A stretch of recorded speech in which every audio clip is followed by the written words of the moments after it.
ఆయన మేనకోడలు, ఆమె మేనకోడలు ఎల్ ట్రంప్ అని ఆమె పేరు. ఆమె రచయిత్రి, జర్నలిస్టు, పరిశోధకురాలు, డాక్టరు, ఇదంతా కూడా. ఆమె ఇంతకుముందు కూడా ట్రంప్ మీద చాలా పుస్తకాలు రాశారు. ఆమె చెప్తోంది అసలు ఇరాన్ కాదు, ఈ యుద్ధాలు కాదు, ఇదంతా కానే కాదు, ట్రంప్ యుద్ధం చేయడానికి వేరే సీక్రెట్ కారణం. అసలు ఆయన బ్యాక్గ్రౌండ్ చాలా బ్యాడ్. చాలా అనూహ్యమైన పరిస్థితుల్లో చాలా మంది చేతుల మీదుగా ఆయన వచ్చి ఇక్కడ అధ్యక్ష పీఠాన్ని ఆయన అలంకరించాడు.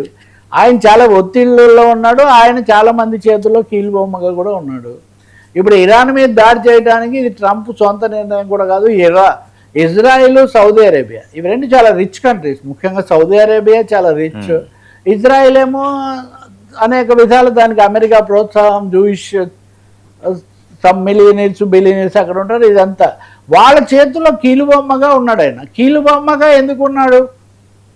ఆయనకు సంబంధించిన ఎలాంటి సీక్రెట్స్ లేకపోతే ఎలాంటి డీల్స్ వాళ్లకు ఆయనకు మధ్యలో ఉన్నాయి ఇవన్నీ తెలియదు.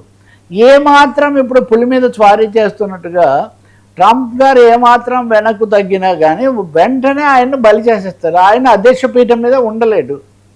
అధ్యక్ష భవనంలో ట్రంప్ కొనసాగాలంటే ఏదో ఒక విధంగా యుద్ధాలు రగులుతూ ఉండాలి. ఈ రగిలించడానికి వాళ్ళు ఒత్తిడి చేస్తున్నారు అని ఆమె చాలా చాలా ఇంటర్వ్యూస్ ఇవ్వడమే కాదు, మళ్ళీ ఇప్పుడు తాజాగా కూడా ఇంకో పుస్తకం రాస్తున్నారు.